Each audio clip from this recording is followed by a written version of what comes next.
Halo semua, selamat datang di Junsomnia, teman tidur insomnia. So, jujur waktu aku awal mutusin buat konten ini, kayak ini nih terlalu nekat dan buru-buru banget. Karena aku mikirin konten ini semalam, terus saya mikir semalaman, dan malamnya besoknya aku eksekusi. Terus ini juga nih dibuat karena teman-teman aku tuh pada bilang kayak ayo dong buat konten gitu-gitu. Tapi aku tuh ngerasa aku nggak well prepare, terutama terkait kamera. Karena kan untuk tag video yang ada di platform itu aku kudu punya kualitas kamera yang bagus gitu. Jadi kayak aku ngerasanya aku nggak mood untuk ngelakuinnya kalau kualitas kamera aku nggak bagus. Takutnya itu jadi nggak sesuai dengan ekspektasi yang aku punya. Jadi aku putar otak gimana caranya aku bisa tetap bikin konten tanpa harus khawatir kualitas kamera dan bisa nyalurin bakat yang aku punya. Tapi selain itu juga aku tuh pengen relate kebiasaan yang aku lakuin setiap sebelum tidur. Jadi fun fact, setiap aku mau tidur aku selalu dengerin ASMR ataupun podcast biar ngebantu aku bisa cepet tidur, biar bisa aku nggak insomnia. Nah, aku tuh pengen bikin konten-konten kayak gitu. That's why aku bikin konten teman tidur ini, biar kayak kalian kalau misalkan mau tidur dan harus ada orang yang ngomong ataupun kayak mau dengerin orang-orang cerita gitu, ya bisa dengerin dari konten ini gitu. Kayaknya bahasa-bahasanya udah banyak banget ya, tapi secara garis besar kalian paham lah maksud aku bikin kayak gini. Takut dikira freak atau gimana pun, tapi ya sebenarnya whatever people saying, aku cuman pengen have fun with I want to create, and this is what I want to create. So, kali ini di first time Junsomnia, aku pengen bahas terkait kucing aku, tapi aku lebih pengen khususin ke anak-anak kucing aku. Jadi pada tanggal 20 November 2024 si Ciki itu dia tuh kayak melet-melet gitu dan nafasnya sesak gitu. Aku tuh khawatir dia kenapa-napa. Jadi takutnya dia ada kesalahan di pencernaan, pengunyahan dan lain. Tapi di situ aku tahu kalau dia lagi hamil. Cuman aku nggak nebak aja, nggak tahu gitu kalau ternyata hari itu banget tuh lahirannya gitu. Dan ya ternyata bener, setelah aku coba cari-cari info dia mau ngelahirin. Terus akhirnya orang rumah ngasih space buat dia ngelakuin persalinannya sendiri, dan lahirlah 2 ekor kucing dulu. Awalnya 2 ekor dulu, sampai akhirnya lahir anak bungsunya yang terakhir, cuman dalam kondisi yang ternyata kurang baik gitu. Waktu mereka lahir tuh aku tuh belum ngasih mereka nama. Jadi kayak aku ngasih jarak 3 hari karena aku bingung mau ngasih nama apa. Aku pengen ngasih nama yang lucu, tapi pas dipanggil tuh kayak tetap enak gitu. Dan di situ aku coba buat bikin question box, terus nanya ke teman-teman second account aku buat kayak apa ya enaknya nama anak kucing ini. Terus aku nanya-nanya juga di saluran WA, dan terakhir aku nanya juga ke ChatGPT sampai akhirnya aku punya 3 nama, yaitu Cimi, Capi, dan Cilau.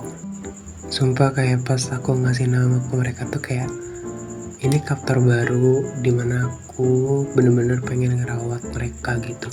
Karena si Cikinya itu dia selalu jadi temen aku waktu aku lagi bener-bener sedih dan down. Setelah aku ngasih nama, jadi si Cimi itu dia aku kasih nama ke kucing putih. Sebenarnya nih dia tuh kayak kucing kampung biasa, padahal kan si Ciki ini kucing ras. Cuman warna bulunya tuh putih banget, bagus. dan dia tuh benar-benar mirip sama Ciki, versi agak kampung gitu lah ibaratnya. Terus si Cimi ini, dia ini aktif banget, kayak benar-benar hyperaktif. Tapi kalau bokap sih manggilnya si Putih ya, kayak gitu. Selanjutnya tuh nama kucing aku selanjutnya ini Capi. Kenapa aku kasih nama Capi? Karena kayak plesetan dari sapi. Dia ini bener-bener kayak sehat, seger, gendut segala macem. Jadi aku kasih nama sapi. Bener-bener dia tuh berat banget gitu. Dan yang terakhir ini yang kayak aku bilang kalau aku punya kucing yang terakhir bungsu, tapi dia punya kondisi yang kurang baik, yaitu di bagian kakinya. Jadi namanya tuh Cilo. Dia kaki belakangnya itu tuh lumpuh bener-bener dari lahir sampai kayak jalannya itu diseret kayak gitu. Tapi gimana pun bentuk kucingnya, aku tetap sayang sama mereka semua karena ya bener-bener kayak mereka tuh ngisi hari-hari aku gitu. Pokoknya di minggu pertama tuh kayak aku ngebiarin ngasih space buat si Ciki, buat nemenin anak-anaknya, ngasih susu segala macem biar tetap ternutrisi dan mereka tumbuh dengan cepat. Terus sampai akhirnya kayak sebulan pertama itu mereka tuh benar-benar ada di dalam kamar aku. Kayak aku tuh lebih mikir lebih baik mereka aman di dalam kamar aku. Jadi kalau misalkan si Ciki mau nyusuin, dia bisa buka pintu kamar aku, jadi dia bisa nyusuin anaknya. Terus aku juga buat kayak kasur yang benar-benar gede banget, dari itu tuh dari busa gitu loh. Terus dari busa aku alasin pakai kain-kain baju aku yang udah gak kepake kayak gitu. Pokoknya sebulan pertama tuh benar-benar aku cukup overprotective terhadap mereka karena aku berharap mereka bisa tumbuh besar dan sebesar Ciki gitu. Nah selain itu aku lupa ceritain satu lagi anak kucing aku, tapi ini bukan dari Ciki, ini nih dari Black. Jadi Black ini udah ditinggal di rumah aku tuh sekitar 4 tahunan lebihan gitu lah pokoknya. Nah kebetulan Black juga lahiran 2 anaknya, aku kasih nama Mocha dan Cino, kayak biar kayak Lala gitu loh, Black, Mocha, Cino. Cuman si Cino ini dia mati, aku gak tahu kenapa. Tapi intinya ya jadinya Mocha juga aku buatin tempat khusus. Cuman dia gak masuk ke kamar karena dia tuh lagi sakit mata, bener-bener sakit mata. Jadi aku gak mau kucing-kucing lain tuh tertular. Jadi si Mocha ini sebenarnya tuh kayak dikasih isolasi dulu lah, sampai akhirnya dia kondisi matanya membaik, baru aku bisa nyatuin mereka gitu. Nah pas udah membaik si Mocha, akhirnya dia masuk ke dalam kamar aku. Jadi benar-benar 4 kucing itu di kamar aku kayak seneng gitu loh. Apalagi kan mereka tuh masih jarang ngeluarin kotoran pun mereka tuh tahu, kayak langsung pergi keluar gitu loh, kayak minta dibukain pintu gitu-gitu. Jadi aku enak aja ngerawatnya. Tapi salahnya aku di sini, ini menurut aku jadi hal yang paling aku sesalin, kayak kenapa gitu harus aku lakuin. Awal mulanya tuh semuanya ya baik-baik aja, aku bener-bener kayak ngeposting mereka di mana-mana, everything is fine. Sampai akhirnya aku coba buat kayak udahlah jangan dikurung, takut mereka stres. Jadi aku coba untuk kayak mereka lebih sering di luar daripada di kamar aku. Tapi 3 hari setelah itu si Cimi langsung kena diare. Aku awalnya nggak tahu ini kenapa ya dia bisa kena diare. Aku terus cari jawabannya dan akhirnya dia makan daging mentah, terus dia makan kayak tulang gitu.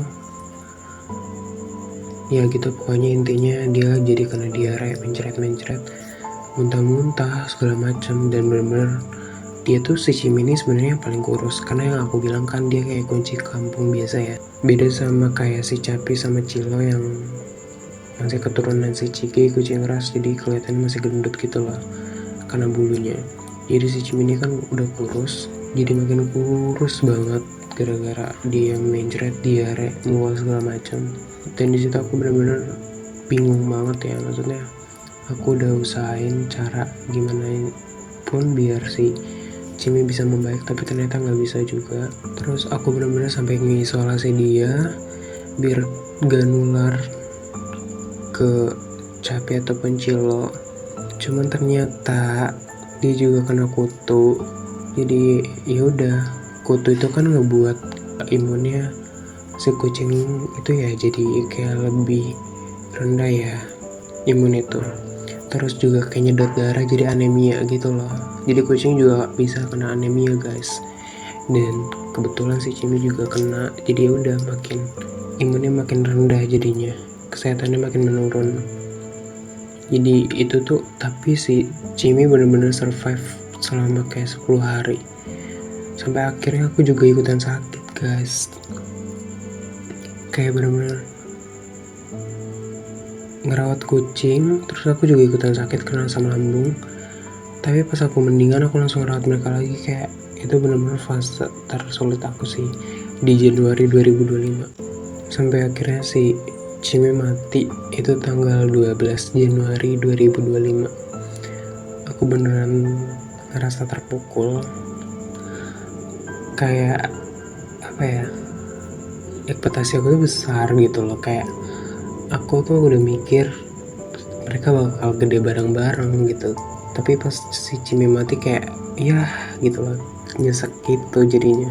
Dan juga bagian paling nyeseknya si Mocha juga hilang guys. Jadi kan aku sempat bilang kalau aku ngebiarin mereka lebih bebas di luar ya daripada di kamar. Jadi si Mocha hilang gitu aja. Jadi aku nggak tahu sekarang dia masih hidup apa enggak. Pokoknya dia hilang gitu aja. Dan jadinya si Black tuh suka nyusuin si Cimi, Capi, Cilo gitu loh jadinya.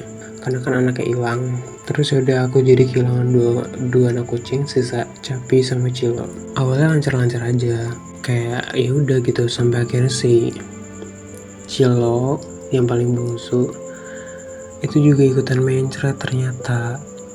Terus juga dia ada kutu, mungkin nular kali ya, sempat tertular dari si Cimi. Nah dia tuh ada kutu dan yaudah anemia juga. Terus mencret juga, bedanya nggak mual, nggak muntah-muntah kayak si Cimi ya.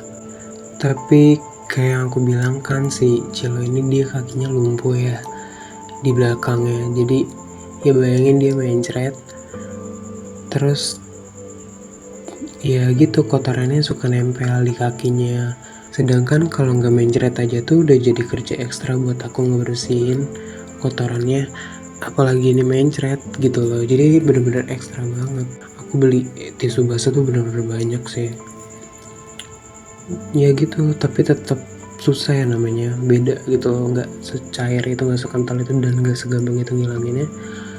Sampai akhirnya dia juga nggak mau makan. Aku udah usahain beli makanan basah segala macem, dan aku udah usahain gimana caranya dia tetap makan, tapi endingnya nggak mencret. Cuman ya gitu, sampai bertepatan tanggal 12 juga.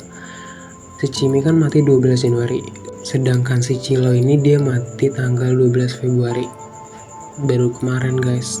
Itu bener-bener terpukul sih aku, karena aku bener-bener timang-timang dia banget lah ibaratnya. Kayak aku tuh nganggep dia kayak aku dalam bentuk makhluk lain gitu loh. Apalagi dia kan sama aku sama-sama anak bungsu ya, jadi aku kayak ngeliat diri aku gitu loh. Cuman ya gimana, kematian kucing itu kan bentuk dari takdir yang udah ditetapkan juga ya, kematian. Jadi aku cuma bisa untuk coba ikhlas, walaupun sampai sekarang aku nggak bisa ikhlas. Karena walaupun si Cilo punya kekurangan, dia tuh yang paling bawel banget. Jadi aku selalu kayak gemes gitu loh. Dia tuh bawel, kayak minta diturunin kalau misalkan dari kandang, atau dia teriak-teriak karena ditinggalin sama Cimin sama Capi. Menurut aku tuh itu kayak hal-hal lucu aja gitu. Nah setelah si Cimi sama Cilo mati, sisa Capi dong yang buger, sehat gitu. Cuman aku tuh nggak tahu kalau ternyata kucing juga bisa ngerasain kehilangan itu ya. Jadi waktu si Cilau mati, si Capi bener-bener langsung drop. Dia gak mau makan sama sekali, tidurnya pun ngelingkar gitu, dan dia bener-bener kayak gak mau makan. Sama-sama kayak dia tuh stres gitu loh, kayak sedih, galau, gimana sih bayanginnya. Padahal dia tuh yang paling aktif, dia paling lari-lari, loncatnya tinggi, kayak bener-bener makannya juga lahap. Tiba-tiba drop, gak mau makan. Disitu aku bingung, pusing, kayak ini harus gimana gitu. Tapi sampai sekarang aku masih usahain gimana caranya dia bisa sembuh. Ya semoga aja ya bisa sembuh. Aku kan gak tahu gimana kedepannya, tapi aku selalu usahain yang terbaik. Jujur rasanya sebagian dari semangat hidup aku lenyap ketika aku tahu kucing-kucing aku tuh perlahan satu-satu hilang dan mati. Rasanya tuh kayak walaupun interaksi aku sama orang sekitar baik-baik aja, tapi aku tetap gak ngerasa bahagia. Walaupun aku tetap kayak, aku tetap lucu nih, tetap senang, tetap oke sama temen-temen ataupun sama yang lainnya. Tapi aku gak bisa bohong kalau aku ngerasa hancur di waktu-waktu sepi. Aku gak ngerasa baik-baik aja. Waktu sepi kayak lagi interaksi sama mereka, perlahan udah gak sama. Kayak ternyata mereka tuh udah pergi ya. Aku gak bisa ngecek mereka lagi di setiap bangun tidur. Aku gak bisa ngecek mereka lagi di setiap aku pulang kuliah, ngelatih paskib atau kegiatan apapun itu. Aku gak bisa ngelakuin hal-hal yang udah biasa aku lakuin. Jadi rasanya tuh hampa. Sampai kayak aku mikir, apa aku gak usah ngerawat kucing lagi ya kalau sakitnya tuh kayak gini. Karena jujur aja, kayak aku bilang, mereka tuh penting, mereka tuh segalanya. Jadi ketika hal-hal yang udah aku anggap berharga tuh hilang gitu aja, nggak hilang gitu aja sih sebenarnya. Sempet aku usahakan tapi kayak gagal. I feel like I'm a loser, and why? Cuman ya gitu, setiap ada pertemuan pasti ada perpisahan. Begitu juga dengan aku yang excited dengan kedatangan mereka dan terpaksa harus ngerasa hancur karena kehilangan mereka. Tapi intinya aku senang bisa kenal mereka. Aku senang mereka bisa menarik semua energi negatif aku, jadi aku tuh happy mulu. Aku senang bisa ngabisin hari-hari aku dengan makhluk-makhluk lucu kayak mereka. If someday kita bisa ketemu lagi, aku harap aku masih bisa ngelihat mereka lari-larian, loncat-loncatan buat Cimi, Capi, Cilo, ataupun Moka. Makasih udah ngebawa suasana baru. Walaupun kalian cuman makhluk-makhluk lucu, makhluk-makhluk kucing, cuman hewan kucing, tapi aku benar-benar nganggap kalian berharga lebih dari apapun. Aku benar-benar sayang sama kalian lebih dari apapun. Semoga aku bisa tetap ketemu dengan kucing-kucing lucu dan bisa ngerawat mereka dengan jauh-jauh lebih baik di kemudian hari.